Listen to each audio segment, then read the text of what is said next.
we're in Florida. Mm-hmm. We have the right to carry. Yep. You carry? I carry when like today I didn't carry. The problem carrying down here is that we're always in shorts, so it's hard. I'm always like these type of shorts that I have to put a belly band on. You got a lot of rules here. Like you got a lot of rules. I think they're loosening up because of the governor. You know, he's pro gun. He's pro gun. Yeah. Like for instance, like we in New York and Jersey, you can carry your if again legally, you can carry your weapon into a bar. How? You when? Can carry, where? Who? You can carry. You can not carry a regular citizen. If you have a carrying concealment. Yeah, but not everybody in those states could get those. Well, you got to remember something. Down here, everybody can get a G license. Right. New York and New Jersey is not. That's what I'm saying. It's not easy. So you either had to be a former correctional, okay, or former cop, or current, Yeah, current. So, or maybe somebody that's like protected an official or somebody like that. They might be able to squeak through as well. Yes, but definitely not an average citizen. And this is not average citizen. No, this is some of the reasons why I don't want to revisit New York to live. But here's the deal: knowing what I know here in the state of Florida, there's people to carry them anyway, because everybody's carrying. Come on, see, this is the problem with society, right?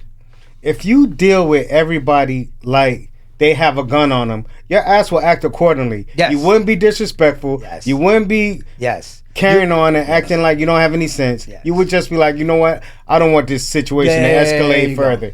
But no, people's mental health and people's mental state. They don't want to deal with people like that. They want to fly off at the handle. And then when you run into the person that have mental issues as well, it's a crash out moment. Your ass getting shot, somebody dying.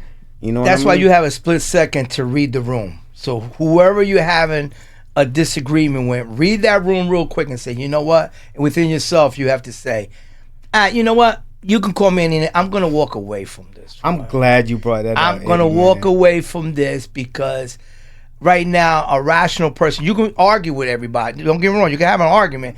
But when you start seeing them in a totally different way, you know what? That's the little demons inside of them. Let me walk away. Yeah, you know them demons taking over. You're not taking. You didn't hurt me. You didn't hurt my family. It's not worth it. It's not worth it. All right. So you say read the room. You know, I had a total game plan that I wanted to discuss with you when you came here, but when you walked in here, it's just like you was my boy for years. It's so crazy. So now I just like threw everything out the window, and now I'm just gonna chop it up with you. Like fuck it. So. How easy is it for you to read the room right now? It's for me, for my training, from everything that I've done as an undercover, I can read the room really good. I can see you're a family man. I look around. I can see how you treat that dog downstairs. I can see the pictures you have. I can tell how you live. You're a hardworking man. You do for the family. You're talking about the family. If it was another room and I would have came in here and say, I see half of the pictures tilted one way. I see the dog almost like treated like garbage. The room looks like piece of garbage. Right. Then I was like, this person is not all together. Or the family's not all, but you have everything. You like this room here, it's all together. Well, okay. Thank you for saying that, one. And two, I didn't really mean like per se if like this room or me in general. I just meant in general, like when you walk into somewhere and you're like totally like, let's say I'm going to a restaurant and like you was in the military, so you never like to have your back against where you can't see what's coming you got to sit where you can see everything coming in and out. There you go. So when I go into, let's say I go to a restaurant bar, the first thing I do is where's the exits. I can sit down, but I'm looking at the exits. Right. I want to know, and then I look at everybody. You'll see one guy maybe to himself, and he's doing this. Now you see a person, they're arguing. You can tell, is that going to escalate? Where do I need to run to? Where do I need to protect my wife or who I'm with? If I'm with my boys, they don't see that. They just want to have fun. I'm looking at everybody here. So a lot of our family members are not realizing that we're processing all of these things when we're out. And they don't understand what's going on in our heads. So then when we say, what are you doing? Like, yo, come over here. No, we want this table right here. They're like, no, this is fine. And we're like, no, I want to sit here. There you go. There you go. They're not understanding what we're thinking about and all the levels and aspects of what could go wrong in the situation. And especially in today's society, like you just said before, everybody jumps off real quick, fast. Yeah, movie theaters. I don't even. Ever since what happened in certain movie theaters, first of all, it's Florida. You say you wear shorts, you don't carry. I carry every frigging wear. I don't care if I'm going to get ice cream. My partner same way. I carry. Yeah. You know what I'm saying? Because I'd rather have it than not to have it. Yes. You understand? So it's situational awareness on why you have these guns. What do you think is going to happen? You're so paranoid. I'm not paranoid. It's just I'm prepared. Yes. I'm prepared. And I think some of the things along the lines of the military and then just things in general, I like to be prepared. Do you like to be prepared? Like me, all right. I'll give you an answer. On my job, there's a lot of stuff that other people do on my job that can directly affect me. Now, they come in earlier than me. So I want to come to my job. I go to my job every day for years. I've been on my job for years, and I've been there an hour early every day. Some of the guys look at me like, what are you doing? You're not getting paid. You're here early. Like, you're doing stuff that you're not getting paid for. But the way I look at it is I'm coming in and setting up my personal situation to make sure that my day goes according to how I want it to go. So I come in, I set everything up, and I look to see if somebody put something there that wasn't supposed to be there. It's not mine. Give it to somebody else. And then I'm good to go mentally. Because you were in the military, you were in the police force. How do you come in and prepare yourself mentally on a day-to-day basis? Not necessarily for your job, just in general. Well, like you said, because we were in the military. So I get up in the morning, like I still hang my shirts a certain way. Wow. I still fold my underwears a certain way. My wife's like, you're like OCD. I said, no, it's just the way it works for me. My wife will, let's say she'll wash the clothes. She'll leave everything. You hang it up. You put it, because like you said, once I know all my Yankee gear is this side, or my Giant gear is this side, or my dress shirts, it's easily for me to get out. We're going out tonight? Yeah, I know what shirt I can pull out. Not go to your closet and it's like, oh, I don't, this is messed up, or this shirt is on this side, this shirt's on that side. I can't live like that. So when I get up in the morning, like today, I knew I was coming here. So what I do? You get up, you get everything organized. I had to do some running around. I still had time. I got here on the time that I need to be here, 10, 15 minutes prior to that. Like anything else, like you just said, we always got to be 15 minutes before we have to start our day. Mentally for that is, you're going to have a smoother day than if you got there just on 2 minutes before it. Like you said, you ruin your whole day. Right. It's not a good, comfortable day. It's bad enough that we got to go to work. Facts. So just imagine, why not try to make it easier for yourself? So you mentioned your Yankee gear, right? So obviously, anybody who has an ear, anybody who has eyesight could tell you're a New Yorker through and through, right? I love the Yankees. My dad used to bring us to the Yankee games when Reggie Jackson. Yeah, Reggie. And Mr. October. Is it Darryl Strawberry? Darryl Strawberry. Then he went to the Mets. It was one other guy. I can't remember his name. Doc Gooden. Not Doc. It was an older guy. He used to have a beard. But they used to give these pendants out with the players' face on them and the pins. And I remember those moments. I love New York. I love New York. New York is a big part of why I'm the way that I am right now. And I was too young when I left New York. I think I was 9 or 10.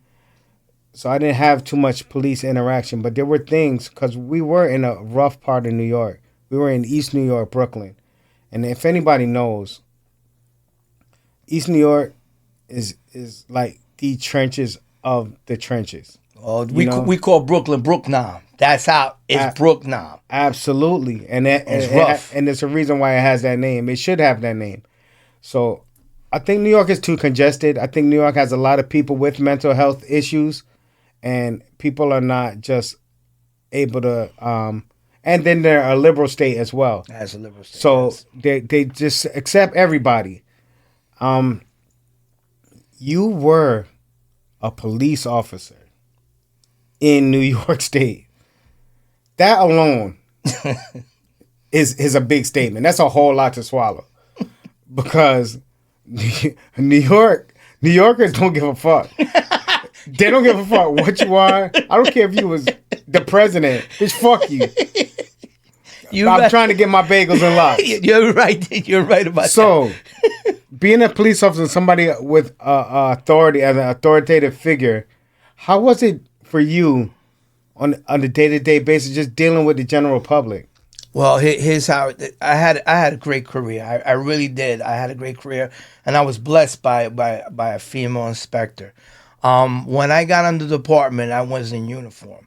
Normally in uniform, before you can go to any detail, which is like, let's say, narcotics or sex crimes, you have to do 5 years. I only did 2 years on patrol. In the 2 years of patrol, I did Harlem, and I did the Dominicans, all the Dominican Washington Heights. I dealt with them. And this is in the 90s. Right. So you already know, it was early 90s. You already know we was rustling up there. Yeah, You know, and you know, I mean, not to stereotype Dominicans or anything, but you know, they have ties to drugs. Well, yes, that was a large population on that. And then the drugs bring the violence. Yes. So what happened was I got tapped on that, and then when I got tapped on, they said, "Listen, we want you to be an undercover." And this, I said, "Listen, I'm all in. No hold vest, on, no hesitation. no hesitation." You just as soon as they said it, I tell you why. Because what they told me, they said, I don't have to wear no uniform? Nah. I said, no uniform? Nah. We're gonna give you crazy. we're gonna give you three beepers. 3 beepers. Yeah. One for the boss, one my personal, and one for the boys out there. Beautiful. This is a great job. You're allowed to drink. I'm allowed to drink, but you gotta be fit for duty. Right. I said, okay. I said, all you gotta do is buy drugs. Now you gotta understand something. I'm young now. So you like, oh, this is nothing. Like you think it's TV. But when you actually do it, that's a whole different ball game. So your acting skills. Well, you see how I am? Mm-hmm. This is how I am all the time. So if you put me, you take me to a bar, I don't care where we going, you're gonna get the same. You fit in. I'm gonna fit in. And no, listen, I get it. It's easy to blend. We're not introverts. We're people that we could talk to anything. You give me a rock, I'll talk to that rock. Right. I'm gonna get something out of it. So it worked for me as an undercover. It just worked for me. I'm a clown. I laugh. I joke. I'll find something what we were just talking about. Give me 1 minute, 2 minutes to get to know you. So if I know you're watching TV, let's say we're in the bar, you're watching TV, and I notice you're into baseball, then I must talk about baseball. If you're talking to a guy about cars, I may not know nothing about cars, but I'm going to regurgitate what you said. Right. In a different fashion to get your curiosity to say, hey, I like this guy. And then I can make my deals. So you pretty much are comfortable in any situation. Yeah. Pretty much. Pretty much. Now, with that being said, you're when I met you, right away my spirit just took to you. You're like, this is a good guy. You know what I mean? I might have been wrong. You might have been a serial killer. I don't know. I don't know. But I know that my grandfather told me, hey, when you feel something in your gut, just go with your gut and move with your gut. He told me that's the Holy Spirit talking to you, and you need to listen. And I listened, and it got me to the age that I am now. And I appreciate my grandfather for that, for giving me the wisdom in the game. Now, with that being said, you're always, from my experience, which is not much. We don't have too much interaction, but when I do, it's always happy. It's always joyful. You can't be that way when you're undercover in New York. Believe it or not, I find it fun. The guys that I work with, we did. Don't get me wrong.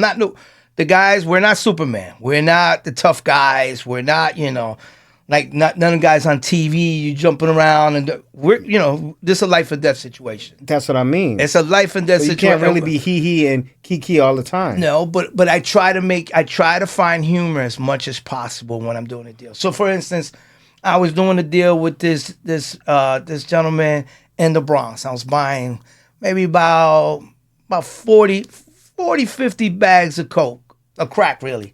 I was buying it. Big guy, didn't like me, thought I was always a cop, but I had to make something funny. So I was just like, you ain't that big. You look like Biggie Smalls, or and you too fat, or get another cheeseburger. Yo, you dissing me, bro. I'm like, see, I ain't scared of you.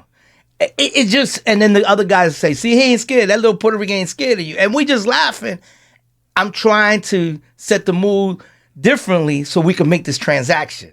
Because if you're so serious, it can go like, you gotta shake it up a little bit. Yeah, I really don't like this guy. Sometimes when I do deals, it's my discretion, it's the undercover discretion to bring your weapon or not. So sometimes I'm in a locked apartment. I don't have my weapon. They all have weapons. I don't. I have to use my mouth in order for me to get out there.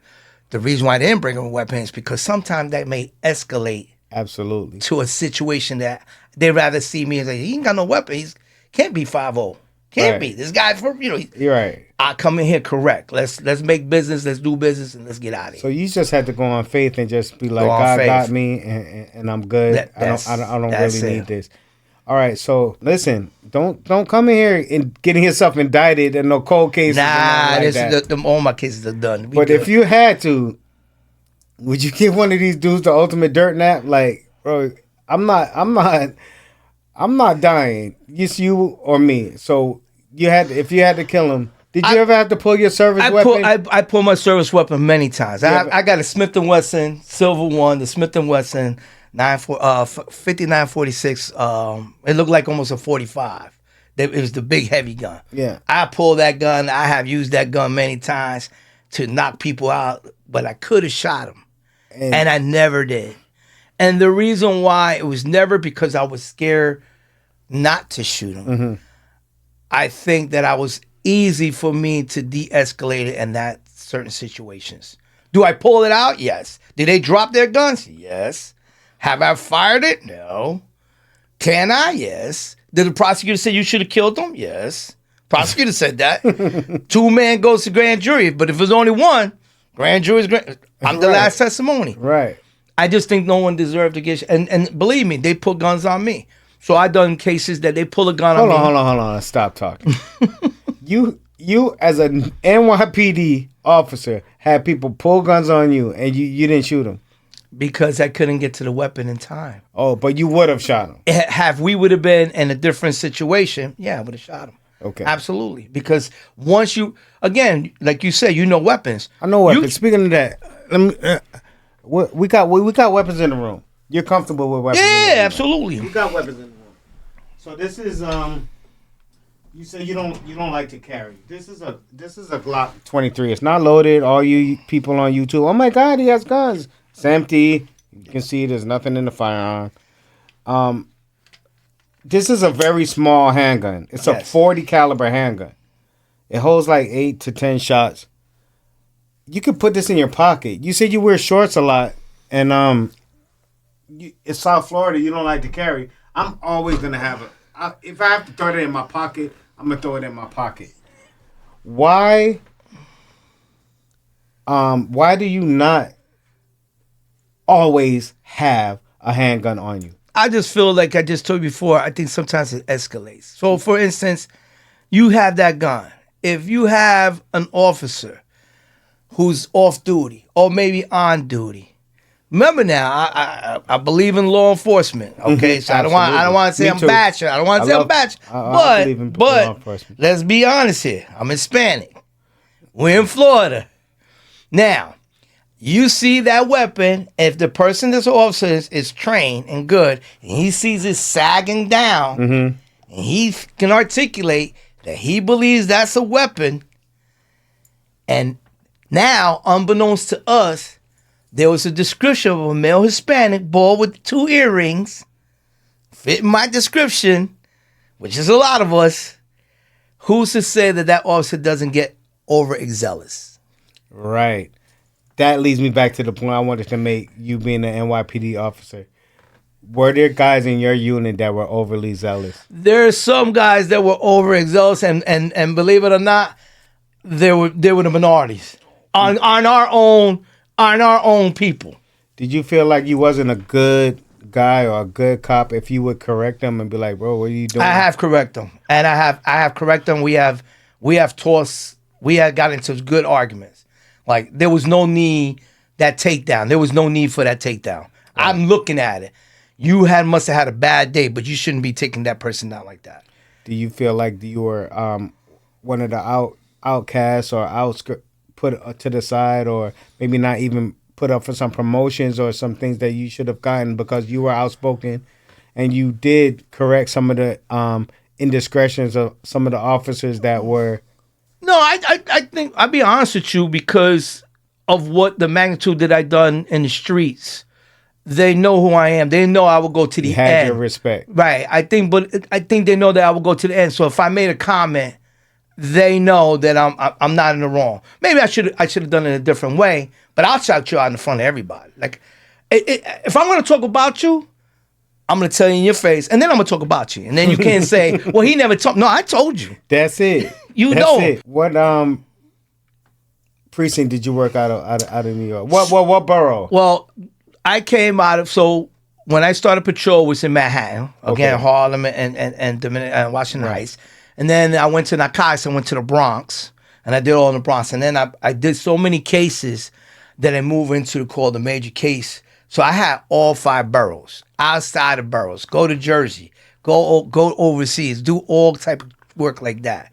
Then I got left out of there, and I went to the terrorism school, the intelligence division of the NYPD. What year was that?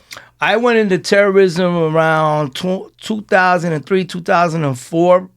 I ran deep Middle Easterns. So terrorism, that was after 9/11. Yes, that was our after unit. 9/11. Right, our unit was created for that reason. For 9/11, Yes. because And 9/11 was 2001. Yes. Yeah. So our unit was created for that. And again, liberals and everything else. But remember, terrorism, New York is going to be number one. So anything that happens, we hear any chatter that's going to happen in New York, we can go anywhere we want to. So, and it says something about the New York City subways, whatever. We get firsthand, not waited 2 weeks later to get that information, which we could have prevented that. So that's why we have them units now. You just mentioned the subways in New York. Yes.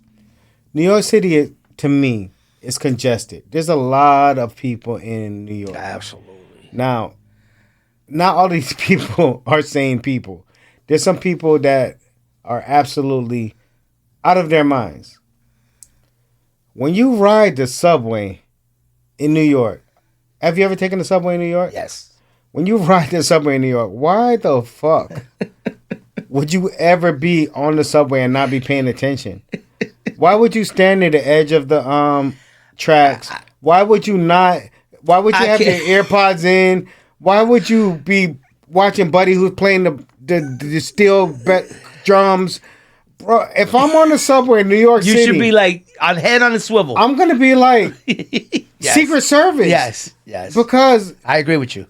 there's so many people that are in the transit in the subways that just don't have any sense. They push you on the tracks. They stab you up. They're in the trains. They're pissing. They're pulling their private parts out. They're singing. They're doing all kind of shit in the subway. You're right. Public service announcement. If you're in New York City and you ride the subway, don't have your AirPods in. Pay attention. Pay attention. Make sure you pay attention. Please. We love you. We want you to have a nice, long life. Pay the fuck attention. That's it. No, people just Blinders. They don't Blinders. care. They're tunnel vision and they don't see the surroundings. So when I was in the you mentioned that you was in counterintelligence or The intelligence division deal with all undercovers. when I was in the service, I did really well on my ASVAB. Surprising to me, I hated school. I don't know, but when I took the test, I scored extremely high. Oh. So the recruiter was like, "Listen, you can be in military intelligence." So I said, "Okay." He said, "Well, the job that we have you doing, sometimes you don't wear a uniform. You said you didn't like wearing uniform." Yeah. So I was sold. So I said, let's go. Let's go. So they sent me to Arizona. I was in Fort Huachuca, Arizona. Okay.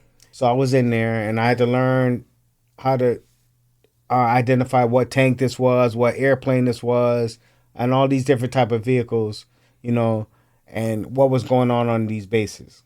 So I did that, and I was in Arizona, and I was stationed in Maryland on Fort Meade.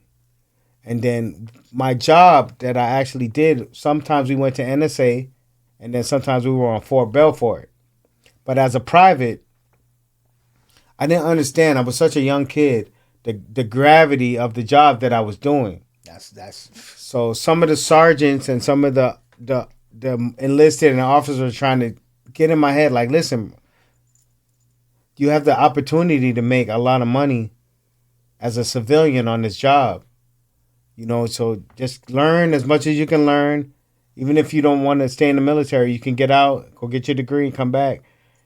GS levels, GS 15, 16. Yes. Some of these guys, I didn't realize at the time, they were making a lot of money. And I was a kid, 18, as a private in the military, not understanding where the fuck I was at and what the fuck was going on. Because had I did, I would be making $200,000-$300,000 a year. Oh, I'm going to give you a question. Since you had that knowledge and you came in the military, why didn't you become a cop or, you know, in the state of Florida or wherever you were going to move to or live at? Because you already had the discipline. You already know the structure. You was in the intelligence division. You probably would have went in after this 9/11. You probably would have been right in the. I don't care what state you in the intelligence division. Why not? Why have you didn't chose that career path? Being the way we grew up, and with everything that you're always fed, which is not always good. You know what I'm saying? With media and social media and movies and the interaction with cops, I never looked at police officers in a good light. Never.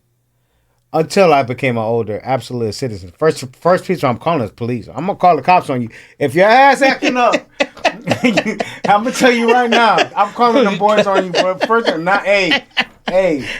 So, fuck around. I don't feel the same way I do now than I did when I was a kid. But that's why. It's because I just had a bad stigma about how police officers were. And I didn't want to be looked at that way. I just did not want to be looked at as well, I mean, I can listen. My family, it's only me and my cousin that we ever became law enforcement. The rest of my family, they're either drug dealers, they're drug users, they're poverty. When they found out that I was become a cop, I have lost family members. They didn't want to be bothered with me. They, you know, now as we got older, they get a little, but no, you know, they drug dealers. If you put, my folder gets on your table, you know, we're going to have a problem. I'm like, listen, you got a job to do. You want to sell your drugs? Not a problem. My job is to lock you up. Now, how we going to roll with it? It's your call. It's your call. But I'm going to tell you right now, and during that time under Giuliani, we were 45,000 cops. Giuliani was not So I'm like, you got a gang, but my gang is big. And that's what I always tell people, man. Y'all keep playing with these police, man. They're the biggest gang in the world. The police, the feds, they coming for your taxes. They coming to get you. Stop playing with these people, man. Like... So you had a strained relationship with family members because of my job, because of my job, you know. But I look at it, my job. Listen, I did my job, and that's what I'm supposed to do. I got to feed my family, right? We all got to feed our family, right? Nothing ever happened where you came in contact with a family member. No, but I came in contact with people that I didn't know. No, but you grew up in New York. So I give you a prime example. I'm doing a buy a half a kilo buy in this apartment. Mm-hmm. When I'm going into the stash apartment to make the deal, one of my boys that I know, that he know I was 5'0", and I knew he was a drug dealer. He came, he looked at me, and I looked at him, and the owner of the spot, like, y'all know each other? And we like, nah, I thought I seen him before. Fucking New Yorkers, he said, nah. Yo, are you kidding me? He said, nah, man, we good. Y'all he know you a cop. You know he sell dope. And then a whole different party was like, nah, I don't know. Nah, we good. I love it. And then what happened was they left. You can't make this up, man. They left, right? And I'm not gonna lie to you.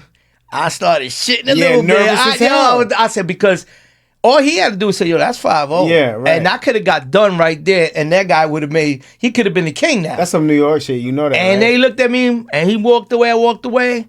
About 2 weeks later, I seen him on the block. I said, yo. He said, yo. I said, we good? I said, I don't know what you're talking about, bro. Facts. We That's good. It. I said, he said, all I know is I did my report. You was nowhere near in that report. That's it. We good. You do you. You could kill me. Yeah, you do you. Yeah. I'll do me. Stay away from me. I'll stay away from you. We good. I but love it. He could have dead me there. He could have got me. You ever was in an incident where you was just like scared shitless? Like all of them.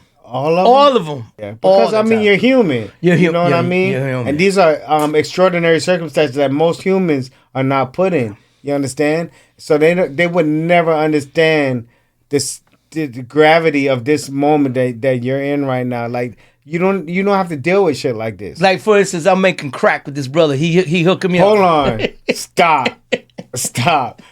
Being undercover, right? And then you get the on the job training. You was actually cooking crack the old way too. Them old Spanish big pots that make the rice, that caldero.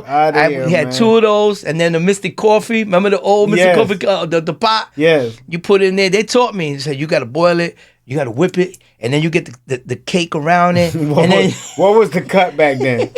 Oh man, we baking soda. Yeah, baking soda. We did baking soda, and then the guy that was teaching me, sometimes he put St. Ives in the crack. I said, "What's for?"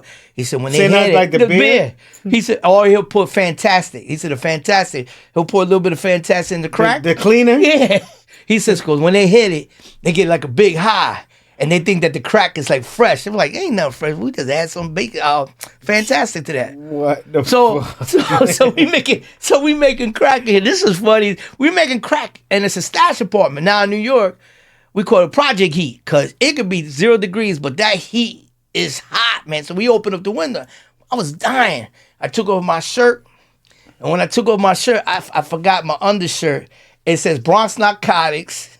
It had a tactical team in the back. My man looked at the shirt and said, "Yo, you 5'0"?" I said, "Oh, shit." I said, "Nah, bro." He said, it says Bronx Narcotics. I said, "Dude, we buy that shit on the streets all day long." I bought that shit on the street, like NYPD. You can buy that shit on the street. You gotta be quick on your toes. Yeah, I didn't miss a beat. You gotta be quick on your toes. But so I was wild. What a dumb fuck. Yo, I was quick like this. He's dumb as fuck. I said, how many places you buy on Ford and Roll in the Bronx? You can buy shirts all day long. It says FDNY. I said, I bought that damn. Big deal. Yeah, he said, "Listen, do me a favor, take that shirt off, man. Just put it away and put on the sweatshirt back on." I'm like, "All right, we good." Yeah, but my boss heard that. My lieutenant got on my ass today. He said, "From now on, I want to see what underwear you wear before you go on the road." Dumbass. Boy, you gonna get killed. I don't want none of that on my watch.